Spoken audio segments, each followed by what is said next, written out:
Hello guys, আপনারা কেমন আছেন? আশা করি ভালো আছেন।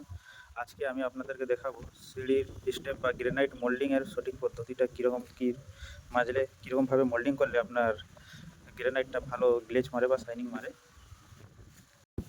তো গাইস, আপনারা দেখতে পাচ্ছেন এখানে সিঁড়ির স্টেপ রাখা আছে। এই সিঁড়িটা মোল্ডিং করা হয়েছে। এটা দেখতে পাচ্ছেন তো, একদম কালার অ্যাকুরেটভাবে চলে এসছে। এদিকে দেখুন তার অরিজিনাল কালারটা, আর এটা হচ্ছে মোল্ডিং করা হয়েছে। মোল্ডিংটা দেখতে পাচ্ছেন, একদম বোঝাই যাচ্ছে না যে এখানে ঘষা হয়েছে। কিন্তু দেখুন কী কী দিয়ে আমি ভেজেছি। প্রথমত আপনাকে ব্লেড দিয়ে, আপনি যে কোনো ব্লেড দিয়ে মোল্ডিং করতে পারেন।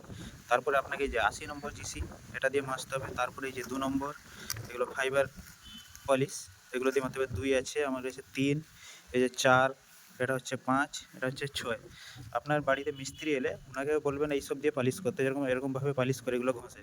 নাহলে এই দুবার 80 নম্বর মারবে, হয়তো 2 নম্বর মারবে, দিয়ে বলবে আপনি নারকেল তেল আনুন বা পুরা মোবিল আনুন, ঘষে দিলে আপনার কালার চলে আসবে। কিন্তু ওটা গাইস 2-4 দিন থাকবে বা 8-10 দিন থাকবে। দুবার ধোয়ার পরে আপনার যেরকম সেরকম ফ্যাকাশে হয়ে যাবে মোল্ডিং।